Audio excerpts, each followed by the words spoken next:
नमस्कार दोस्तों, Indian haunted stories में आप सभी का एक बार फिर से स्वागत है। अब तक आपने माया पिशाचनी की कहानी में सुना कि राजन, आशीष, माया और बाबाजी गुरचरण के घर जाते हैं गुरचरण की माँ से मिलने। वह वहाँ पहुँचते हैं तो देखते हैं कि एक उम्र दराज औरत लेटी हुई है और उसके बगल में एक बूढ़ा आदमी बैठा हुआ है। यही गुरचरण के माता पिता हैं। माया उनसे अनामिका के बारे में पूछती है। गुरचरण की माँ उनसे अनामिका से आखिरी मुलाकात के बारे में बताती है। सब कुछ पता चलने के बाद राजन, आशीष, बाबा और माया गुरचरण के साथ जंगल की ओर निकल पड़ते हैं। जंगल में घना अंधेरा होने के कारण वह सब लोग माया द्वारा लाई हुई टॉर्च का इस्तेमाल करते हुए जंगल के अंदर घुस जाते हैं। जंगल के अंदर कुछ दूर चलने के बाद उन्हें अनामिका अचानक से मिल जाती है, जिससे राजन डर जाता है और पीछे की ओर जाने लगता है और ढलान के कारण गिर जाता है और लुढ़कता हुआ किसी अनजान जगह पहुंच जाता है। बाबाजी एक मंत्र फूंककर अनामिका को वहां से गायब कर देते हैं। राजन लुढ़ककर जिस जगह पहुंचता है वहां पर हड्डियों का ढेर है। आगे की कहानी जानने के लिए मेरे चैनल को सब्सक्राइब कीजिए और कहानी को आप एंड तक जरूर सुनिएगा। राजन काफी डरा हुआ है, आंखें बड़ी बड़ी करके इधर उधर देखने की कोशिश कर रहा है।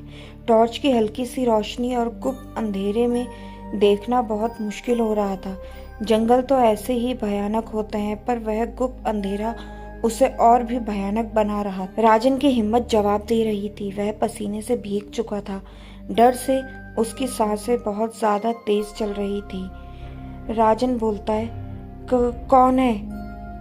कौन है? माया जी, बाबा जी, कोई तो जवाब दो। राजन अब रुआसा हो चुका था, रोते हुए बोलने लगा। राजन की आवाज दूर जंगल में जाकर कहीं खो गई। राजन किसी आवाज के लौटने का इंतजार कर रहा था, पर कोई आवाज लौटकर नहीं आई। किसी आवाज के लौटकर ना आने के कारण राजन की हिम्मत अब जवाब दे रही थी। राजन वहीं अपना सर पकड़कर बैठकर रोने लगा। राजन को ऐसा महसूस हो रहा था कि बस कहीं से भी अनामिका उस पर वार कर सकती है, और कभी भी। आशीष, बाबाजी, माया और गुरचरण राजन को ढूंढ रहे थे। इतने अंधेरे में टॉर्च की हल्की सी रोशनी में किसी को ढूंढना इस घने जंगल में बहुत ज्यादा मुश्किल हो रहा था। वह लोग बस ढालान को ध्यान में रखते हुए उसी ओर चलते जा रहे थे। अब ढालान खत्म हो गई थी। राजन कहीं दिखाई नहीं दे रहा था। वह लोग उसी दिशा में थोड़ी और दूर आगे बढ़े। आशीष बोलता है, कौन है? कौन है वहाँ? आशीष की आवाज सुनकर राजन की जान में जान आई। वह टॉर्च लेकर उसी दिशा में चलने लगा जिस दिशा से आवाज आ रही थी, पर बहुत संभल के चल रहा था क्योंकि वह हड्डियों के ढेरों के बीचों बीच खड़ा था। राजन आवाज से कह रहा था कि मैं राजन हूँ। राजन को मन ही मन डर भी लग रहा था कि कहीं यह अनामिका ही ना हो जो किसी और का रूप लेकर आई हो उस पर हमला करने। पर अब राजन को बिल्कुल भी भरोसा नहीं था। राजन यह बात जानता था कि अनामिका किसी का भी रूप ले सकती है। राजन आशीष से मिलता है। उसके साथ माया, बाबाजी और गुरचरण भी है। तभी माया की नजर उधर हड्डियों के ढेर पर जाती है। इतने सारे मनुष्य कंकाल को देखकर सब लोग हैरान हो जाते हैं। सबकी आंखें बड़ी हो जाती है। हालांकि राजन यह पहले से देख चुका था, इसलिए वह बस डरा हुआ था और हैरान नहीं। माया बोलती है, इस इलाके के इतने लोग गायब हो चुके हैं, पर पुलिस कुछ नहीं कर रही, या पुलिस के पास शायद इन लोगों की FIR भी नहीं है। इतने सारे मनुष्य के कंकाल एक साथ बहुत हैरान कर देने वाली बात है। इन 10 सालों में अनामिका ने ना जाने कितने लोगों की जान ले ली थी। अनामिका के चलते ना जाने कितने लोगों ने अपने परिवार को खो दिया। आशीष बोलता है, कोई कुछ करे भी तो क्या करे, ऐसी शक्तियों से लड़ना भी तो आसान नहीं होता। आशीष मन ही मन सोचने लगता है कि इतने सारे कंकाल यहाँ पर हैं तो अनामिका का कंकाल भी जरूर यहीं कहीं होगा। इसीलिए वह अपने पैरों से कुछ कंकालों को हिलाने लगता है। उन कंकालों के हिलते ही अचानक से बहुत सारा शोर होने लगता है। ऐसा लगता है कि बहुत सारे लोग चिल्ला रहे हैं। वह शोर ऐसा लग रहा था जैसे लोग तड़प रहे हैं और दर्द में मदद मांग रहे हों। आ रहे उस शोर में सबको बहुत परेशान कर दिया। शोर के कारण सब लोगों ने अपने कान बंद कर लिए, दोनों हाथों को अपने कानों से ढक लिया और शोर फिर भी इतना ज़्यादा था कि उनके कान ढकने के बाद भी शोर कम ना हुआ। माया चिल्लाते हुए बोलती है, चुप हो जाओ, चुप हो जाओ। इस शोर ने सबको असहज महसूस करा दिया था। बाबाजी अभी भी सहज खड़े थे और कोई मंत्र बुड़बुड़ा रहे थे। थोड़ी देर बाद उन्होंने वह जो उनके हाथ में था उन कंकालों पर छिड़क दिया और सारा शोर अचानक से बंद हो गया। वैसे वातावरण में अचानक से खामोशी ने पैर पसार लिए। फिर से जंगल में वही आवाजें आने लगी जो हर जंगल में आती है, कुछ कीड़े मकोड़ों की और कुछ सांप बिच्छुओं की। बाबाजी बोलते हैं, आप क्या कर रहे थे? आशीष बोलता है, बाबाजी मैं तो बस अनामिका के कंकाल को ढूंढने की कोशिश कर रहा था। बाबाजी बोलते हैं, अनामिका का कंकाल यहाँ नहीं होगा, उसने उसे सुरक्षित रखा होगा ताकि हम उस तक न पहुँच सके, क्योंकि वह जानती है कि हम उसके अंत के लिए आए हैं। बाबाजी ने फिर मंत्र बुदबुदाकर चारों ओर जल छिड़क दिया। जल के छिड़कते ही जैसे कोई दीवार टूट गई हो। एक मूर्ति चमक रही थी। सभी लोग धीरे धीरे उस मूर्ति के पास गए। उस मूर्ति के पास एक वेदी बनी हुई थी और एक कंकाल पड़ा हुआ था। बाबाजी बोलते हैं, हो ना हो यही अनामिका का कंकाल है। आशीष खुश होकर बोलता है, अरे वाह बाबाजी, अब तो हमें अनामिका का कंकाल मिल गया, अब हम उसका अंत कर सकते हैं। आप जल्दी से उस अस्त्र को निकालिए और अनामिका का अंत कर दीजिए। राजन बोलता है, नहीं बाबाजी, मेरी निधि नहीं मिली, वह यहाँ नहीं है, और वह रोने लगता है। माया बोलती है, बाबाजी हम उसका आवाहन करके भी तो उसे बुलाकर निधि का पता उससे पूछ सकते हैं। बाबाजी कहता है, आप सबको क्या लगता है उसे मारना इतना आसान होगा और वह निधि का पता इतनी आसानी से बता देगी? नहीं, वह निधि का पता हमें बिल्कुल भी नहीं बताएगी। वह जानती है कि उसकी सबसे बड़ी ताकत अभी हमारी सबसे बड़ी कमजोरी है। अभी निधि उसके पास है और वह जानती है जब तक निधि उसके पास रहेगी हम उसे कोई नुकसान नहीं पहुंचा सकते। निधि की जान बचाने के लिए हम कुर्बानी भी दे सकते हैं। आशीष परेशान स्वर में कहता है, फिर हम क्या करेंगे बाबाजी? वह तो हमें कभी भी निधि का पता नहीं बताएगी, हम निधि का पता कैसे लगाएंगे और अनामिका का अंत कैसे करेंगे? बाबाजी बोलता है, निधि का पता जानने के लिए हमें इंतज़ार करना पड़ेगा। माया बोलती है, हमें कितना इंतज़ार करना पड़ेगा बाबाजी? अभी बाबाजी बोलते हैं, हमें उस पल का इंतज़ार करना होगा जब वह निधि का भोग लगाए, उससे पहले वह उसे हमारे सामने नहीं आने देगी। बाबाजी की बात सुनकर राजन रोने लगता है, और मेरी निधि नहीं बचेगी क्या बाबाजी? मैं इसके बिना नहीं जी पाऊंगा, मैं जी कर भी क्या करूंगा? मैं इतनी दूर तक क्यों आया जब मेरी निधि ही नहीं बचेगी? बाबाजी बोलते हैं, शांत हो जाओ बालक, केवल तुम ही नहीं, हम भी निधि के लिए ही यहाँ तक आए हैं। निधि को कुछ नहीं होगा, हमें केवल उस पल की प्रतीक्षा करनी होगी, पर इसका अर्थ यह नहीं हम निधि को कुर्बान कर देंगे। माया बोलती है, इसका मतलब बाबाजी अनामिका को मारना तो बहुत मुश्किल है, हमें केवल इतना ही समय मिलेगा जिसके दौरान निधि को हमारे सामने लाएगी और हम उसका बचाव कर पाएँ और साथ ही अनामिका को मार पाएँ। बाबाजी बोलता है, केवल इतना ही समय है हमारे पास, उस समय में सबको सहज रहना होगा। आशीष बोलता है, जी बाबाजी। सब लोग वहीं बैठकर रात के 12 बजने का इंतज़ार करने लगते हैं। रात के 12 बजने ही वाले थे, इसीलिए सब लोग छुप जाते हैं। रात के 12 बज चुके हैं, अनामिका वहाँ आ चुकी है और अनामिका ने ही अपनी ताकत से एक दरवाज़ा खोला। वहाँ निधि बंधी हुई थी। अनामिका ने निधि को एक पेड़ से बांधा हुआ था, रस्सी के जरिए।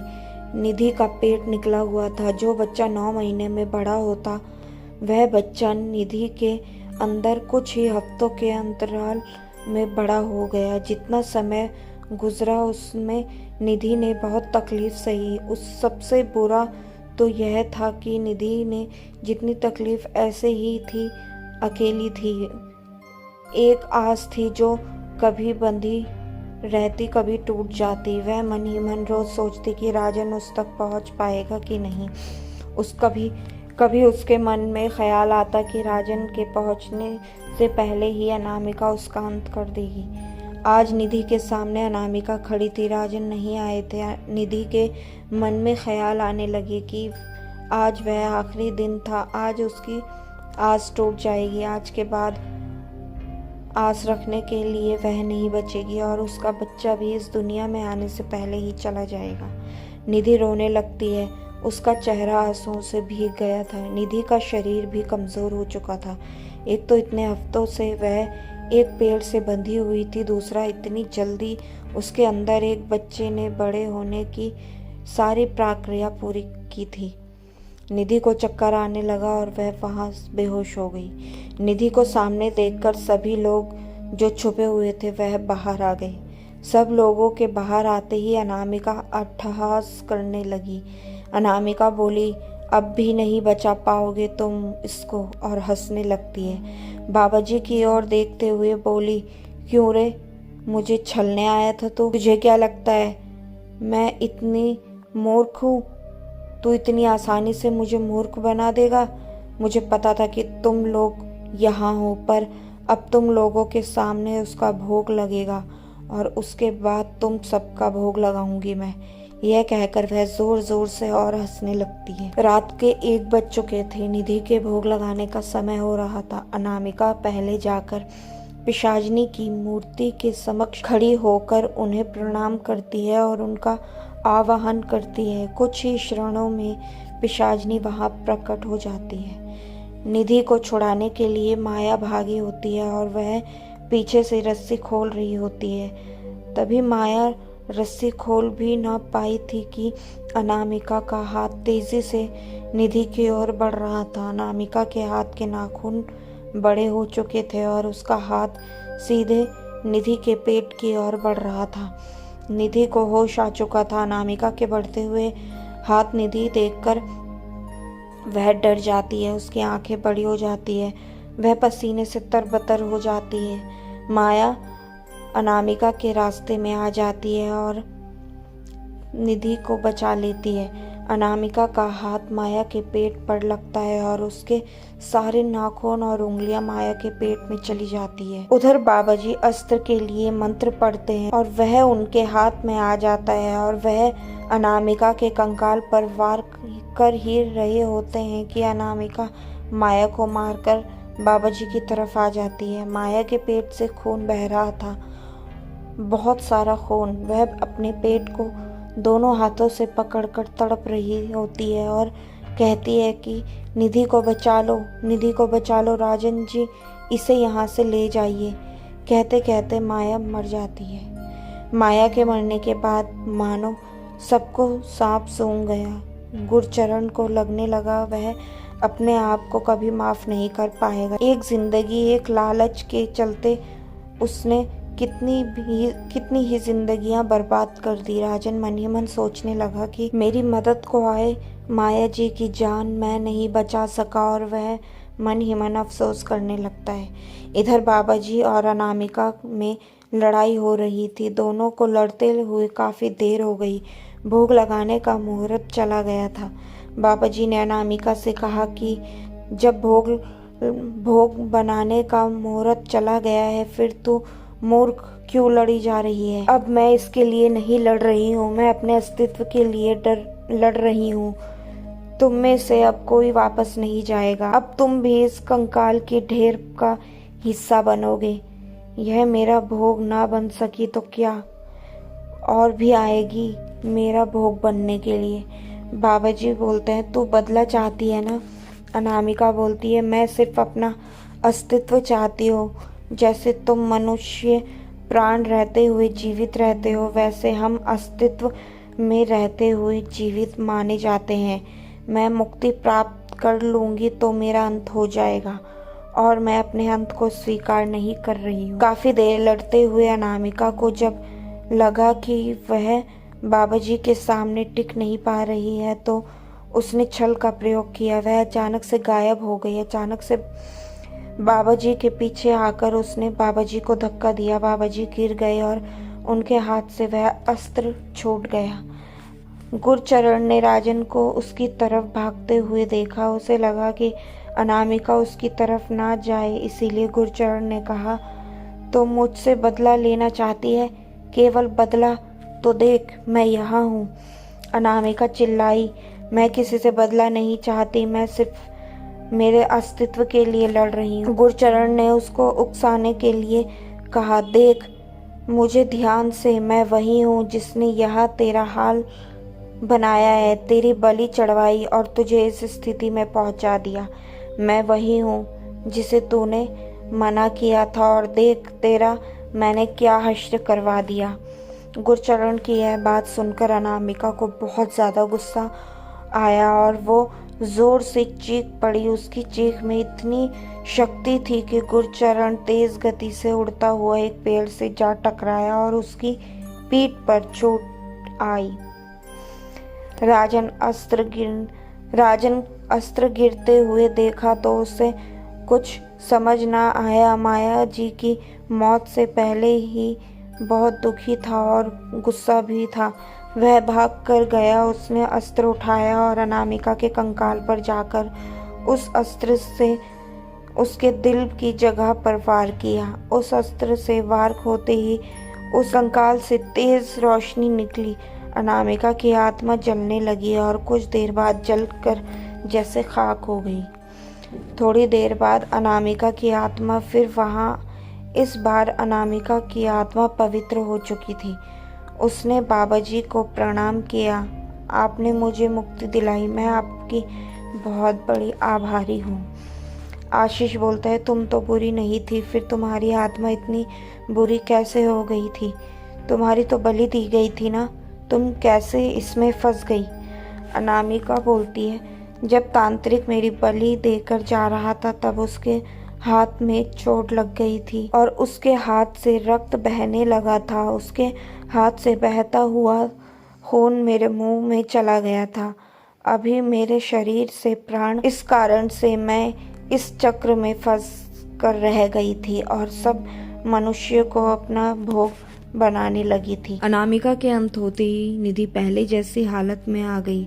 बाबाजी ने मंत्र फूंककर सारे कंकालों पर जल छिड़क दिया और सारे कंकाल जलने लगे। कंकालों के जलने से जंगल में आग फैलने लगी। सब लोग तेजी से जंगल से बाहर भागने लगे। राजन ने निधि का हाथ पकड़ लिया और दोनों साथ भाग रहे थे।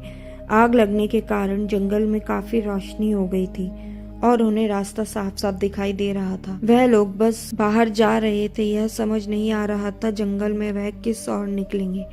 गुरचरण को चोट आई थी। वह भागने में अब अपने आप को असमर्थ महसूस कर रहा था। सब लोग भागकर जंगल से बाहर आ गए थे, बस गुरचरण ना आ पाया। शायद गुरचरण को उसके किए की सजा अनामिका ने ना दी, बल्कि खुद ब खुद मिल गई। गुरचरण के ऊपर एक जलता हुआ पेड़ गिर गया, जिसके कारण गुरचरण भी जंगल में ही जलकर मर गया। जंगल से लौट आने के 2 दिन बाद राजन बहुत परेशान था। वह सोच रहा था कि माया जी के पति आएंगे तो उन्हें क्या जवाब देंगे। अचानक से उसने देखा कि माया जी के घर के दरवाजे पर एक डाकिया खड़ा है, उनके लिए एक चिट्ठी लेकर आया है। राजन ने जाकर उनकी चिट्ठी ले ली। राजन ने चिट्ठी को खोलकर पढ़ना शुरू किया। उसमें लिखा था, आदरणीय माया जी, हमें आपको यह बताते हुए खेद हो रहा है कि एक शाम गलती से आपके पति दर्श जी भानगढ़ किले में छूट गए थे और उसके बाद हमें भानगढ़ किले में उनकी लाश मिली। आप कृपया आकर उनकी बॉडी को रिसीव कर लीजिए। राजन ने आशीष से बात की और फिर दोनों मिलकर दर्श जी की बॉडी को रिसीव करके लेकर आया और उनका अंतिम संस्कार कर दिया, क्योंकि वह उनके किसी रिश्तेदार को नहीं जानते थे। 7 महीने बाद निधि ने एक नन्ही सी परी को जन्म दिया। देखने में बिटिया बिल्कुल माँ पर गई थी। राजन अपनी बेटी को देखकर मुस्कुरा दिया। राजन के मुंह से निकल गया माया। राजन और निधि ने अपनी बेटी का नाम माया रखा। माया नाम लेने के बाद निधि और राजन दोनों की आंखों में नमी आ गई और उस वक्त वहां पर आशीष भी मौजूद थे। वह भी अपनी आंखों की नमी को पोंछने लगी। माया की कहानी यहाँ समाप्त होती है। आपको हमारी कहानी कैसी लगी कमेंट करके आप ज़रूर बताइएगा। अगली कहानी आने वाली है हमारी अधूरी हवस। इस कहानी को भी जानने के लिए मेरे चैनल को आप सब्सक्राइब ज़रूर कीजिए। मिलती हूँ मैं आपसे अगली कहानी के साथ। तब तक के लिए धन्यवाद।